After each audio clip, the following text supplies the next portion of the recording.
In the mid-1990s, the world of football video games was dominated by one name, FIFA. It was a time when, flashy graphics and official licenses seemed to be all that mattered. But in Japan, a company named Konami had a different vision. They believed a football game could be more than just a collection of famous team badges and player names. They dreamed of creating a game that actually felt like real football. This meant focusing on the small details, the weight of the ball, the physics of a pass, and the intelligence of the players on the virtual pitch. Their goal was not to replicate the spectacle of football, but its very soul. This ambitious idea laid the groundwork for a legendary series. Konami's first major step was a game released only in Japan. It was called J-League Jikyu Winning 11. This title, launched in 1995, was a testing ground for their new philosophy. It was raw and honestly lacked the polish of its competitors, but it had something special.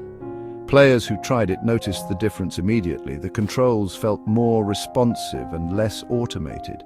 You had to think about every pass and every shot. It was challenging, but also incredibly rewarding. This game was the seed from which a global phenomenon would grow, a sign that there was an audience hungry for a more authentic football simulation. The real breakthrough came when Konami decided to bring their vision to the rest of the world. They rebranded the game as International Superstar Soccer and later Pro Evolution Soccer, or PES. The early versions were a revelation for many gamers. While FIFA had all the official teams, PES had something more important: incredible gameplay. Players moved with a sense of weight and momentum. The ball didn't stick to their feet like glue. Instead, it behaved like a real object, bouncing unpredictably and requiring skill to control. This focus on realism created a dedicated fan base that valued substance over style. What made PES stand out was its commitment to tactical depth. You couldn't just run straight at the goal and expect to score every time. You had to build up your attacks, use your teammates, and find space. The game forced you to think like a football manager, adjusting your formation and strategy to counter your opponent. Even without the real team names, fans fondly remember playing as Man Red instead of Manchester United. The experience felt more genuine. This was a game made by people who truly understood and loved football. It was a brave new direction for the genre. The 2000s, especially on the PlayStation 2, were the golden years for Pro Evolution Soccer. This was the era when the series truly hit its stride and became a legend. Each new release, from PES 3 to PES 6, was met with critical acclaim and massive excitement from fans. The gameplay was refined to near perfection. The ball physics were celebrated for their realism, making every match feel unique and unpredictable. A long-range shot that rocketed into the top corner felt like a genuine achievement. It was a game that rewarded practice and skill, creating a deep sense of satisfaction that kept players coming back for more night after night. A huge part of the fun was playing with friends. PES became the ultimate social game. People would gather in living rooms and university dorms for marathon gaming sessions and heated tournaments. The rivalries were intense but friendly. The game created countless memorable moments, last-minute winners, ridiculous own goals, and perfectly executed team plays. These shared experiences built a strong community around the game. It wasn't just about winning, it was about the stories you could tell afterwards. The joy of beating your best friend with a stunning free kick was a feeling that other games struggled to match. One of the most beloved features of this era was the Master League. This career mode allowed players to take a team of fictional, low-skilled players and lead them to glory. You started with a squad of misfits, like the legendary Brazilian striker Castillo and the reliable defender Strema. Over time, you would earn points, sign better players, and slowly build a world-class team.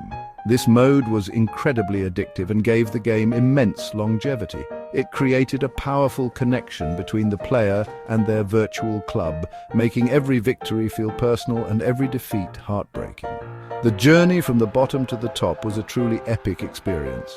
Even the lack of official licenses became a charming part of the PES identity. The community took matters into their own hands. Dedicated fans would create and share option files that allowed you to edit the game. With these files, you could add the correct team names, kits, and player likenesses. This collaborative effort made the game feel like it belonged to the players. It fostered a creative and passionate community that worked together to make their favorite game even better. The slightly odd player names and generic kits became an inside joke, a symbol of the game's focus on what truly mattered: the gameplay. As the 2000s came to an end, the football gaming landscape began to change. EA Sports started to take the criticism of its FIFA series seriously. They saw the passion that players had for PES and understood they needed to improve their own gameplay. With the arrival of new consoles like the PlayStation 3 and Xbox 360, FIFA began to make huge strides. They invested heavily in a new game engine that improved player movement and ball physics. Suddenly, FIFA was not just the game with all the licenses, it was also becoming a very good football simulation in its own right, closing the gap that PES had enjoyed for so long. At the same time, PES began to struggle with the transition to the new generation of hardware. The game engine that had worked so well on the PlayStation 2 did not adapt as smoothly to the more powerful consoles. Fans started to notice that the gameplay felt less fluid and responsive than before. Player animations sometimes looked awkward and the pace of the game felt unnatural. While PES was still a good game, it lost some of the magic that had defined its golden era. The small, frustrating issues started to add up, and for the first time in years, players began to wonder if FIFA was the better option. FIFA's other major advantage was its presentation and wealth of official content. They had the licenses for almost every major league team and player in the world. This meant you could play with your real-life heroes in authentic stadiums wearing the correct kits. This level of immersion was very appealing, especially to casual fans. Furthermore, EA introduced a game mode called Ultimate Team, which allowed players to build their dream squads by collecting player cards. This mode became incredibly popular and a huge source of revenue for EA, giving them even more resources to pour back into developing the game. PES found it increasingly difficult to compete. While its gameplay still had moments of brilliance, it was no longer clearly superior to FIFA's. The lack of licenses, once a charming quirk, now felt like a major weakness when compared to the polished and comprehensive package offered by its rival. Konami tried to fight back, securing exclusive licenses for some big clubs like Barcelona and Juventus, but it wasn't enough to turn the tide. Year after year, FIFA's sales grew, while PES's market share shrank. The king of football gaming had been dethroned, and a long, difficult period began for the once mighty series. Facing a losing battle against FIFA, Konami knew they needed to do something drastic. In 2020, they made a bold and risky decision. They announced they would be changing the name from Pro Evolution Soccer to eFootball. More importantly, they were shifting from a yearly paid release to a free-to-play live service model. This meant the base game would be free with new content and updates added over time. The goal was to build a new platform for the future of football gaming, focusing on online competition and esports.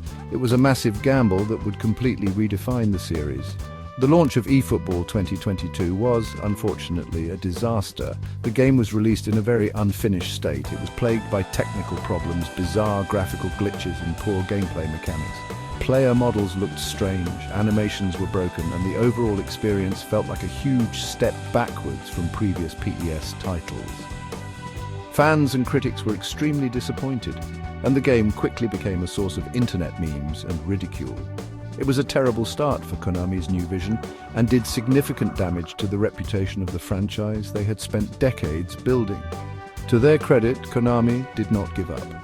They acknowledged the problems and promised to fix the game.